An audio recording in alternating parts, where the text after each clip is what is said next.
Welcome to Tasting Wine. I'm Haley. I'm Toth. Today we're tasting wine. We have Via Vigna by Philippe Alliet from Chinon. This is from Chinon, France. And you know the people I want to get to know more? Bon Imports. I want to get to know them more. I would love to get to know. Because we love everything from France. Of course. This is a Cab Franc. Cab Franc, yeah. PS. 2017? 2017. I'm just going to do a little sample. Sometimes with these Cab Francs from Chinon, sometimes you got to decant them. But I just want to see, we got to see what we're working with. We got to see what we're working with. It's already nice, bright red, but also like a little darkness in there. Oh, there's things in there. Oh my god, wow. Okay. Yeah, and I think... How much time do you have? How much time do you have? Honestly, I think it needs to be decanted because everything is like compressed. Yeah. But there's, yeah, sorry. Well, yeah, I mean, it probably should be decanted. Mm-hmm. But right off the bat, I get some like really nice, juicy, dark fruit, red fruits, like juicy, green bell pepper, a little bit of meatiness on there. Oh yeah, I mean, even just giving it some swirls is definitely waking it up. Ooh, cigar wrapper. Yeah. I don't want to get too much into it because I think this is going to have more, so I think we should just try it, see if there's anything there so we know what it tastes like, and then decant it. I know, I just get really excited about the smells. Okay? I know! I know what we should do, but I can't help myself. Oh yeah, it's got a lot of that on the taste too, holy cow. Did you try it? Yeah. It needs to decant. Definitely needs to decant. It needs to decant. It's pretty, like... We're not really saying much, but... Sweety, soury. But it has a lot of those flavors, like with a lot of the flavors on the nose. Yeah, but so we'll decant it. Let's decant. This has been 30 minutes in the decanter, just poured it into the glasses. The color on this is so deep. Oh, I know. And, like, dark. It was like a little, like, bright red, but now it's real dark. It's gotten a little darker. Whatever this Vegas, whatever that, however Haley said it earlier, that means like old vine.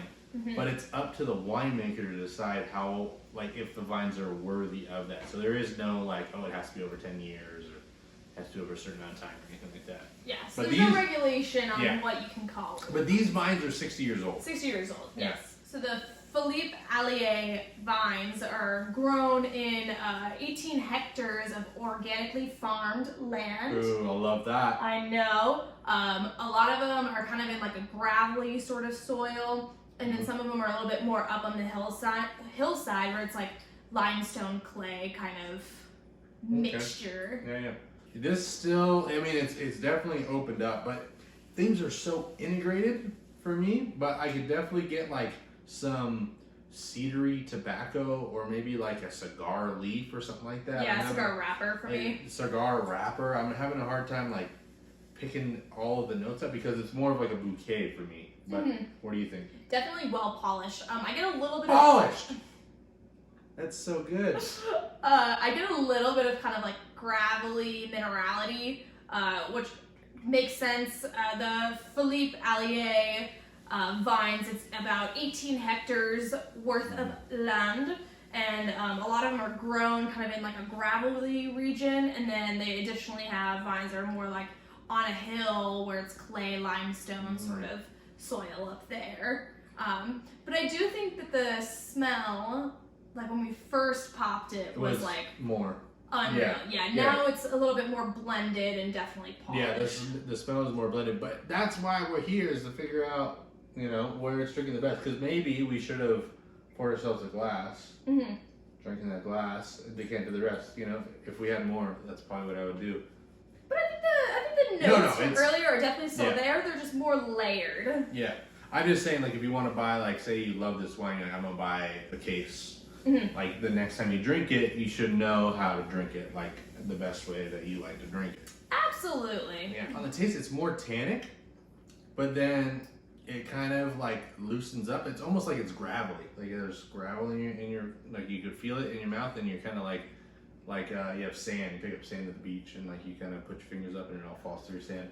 It's kind of like that. Like, the flavors kind of, like, flow through. Is that just me?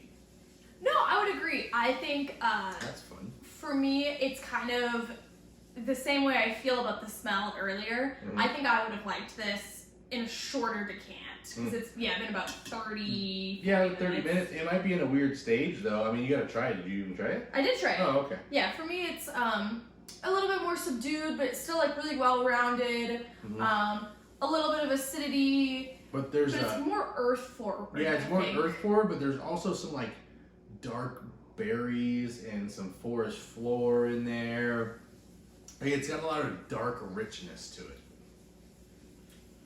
I would agree. Yeah, definitely dark fruits, earthy sort of tones, earth tones. So Philippe Alliet travels to Bordeaux pretty frequently and like loves Bordeaux. I would hope So so. he kind of draws inspiration on Bordeaux wines for I can see these that. wines. I can see that. This has structure to it because I think a longer decant. I mean, it's really enjoyable now. It was better when we first popped and poured it, but I think time in the decanter is only going to service it well because it still has like a lot of those Bordeaux powerful like tannins and acid, body, like kind of like you were saying acid. earlier. So, Right. so yeah, I really like it. I think this is a great Cab Franc.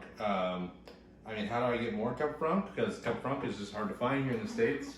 Like online, it's just the stores don't have that much. Even the stores you go to, it's hard. I think it's a super underrated grape. My favorite. It's Right, Haley's right. favorite grape. I really like But yeah, it. you got any closing notes on this? Well, I would just say that I think that this is just like an interesting way to do Cab Franc because it doesn't really. It is different than a lot of Cab Yeah, it Francs, doesn't taste like kind of like a typical Franc, so it's nice to kind of have a different style to it. For sure. If you're gonna explore the world of Cab Franc, you gotta try the different producers because they're all gonna do it a little bit different. Of course. But yeah, thank you for joining us here on Tasting Wine. Make sure you get out there and taste some wine. What's your favorite Cab Franc from Shannon? I would love to hear because we need more Cab Franc in our life. We do. But other than that, make sure you get out there and try something new. Let us know what you're trying. You got any recommendations? Leave them down below. We'll try and find those wines. We have an Instagram, Tasting Wine Official. Yep. You go follow us over there. But make sure you subscribe, and we'll see you on the next one. Cheers. Cheers. Oh, jeez. All right. But at the same time, I almost said Felipe. I'm sure he loves I that. want to say Philip, but I don't think that you pronounce it as Philip in French. I think it's like Philippe. no, not Philippa. What was I saying before? Philippe? Yeah, Felipe? Philippe. Philippe? That's just Philippe. Philippe? He travels to Burgundy. No, shit.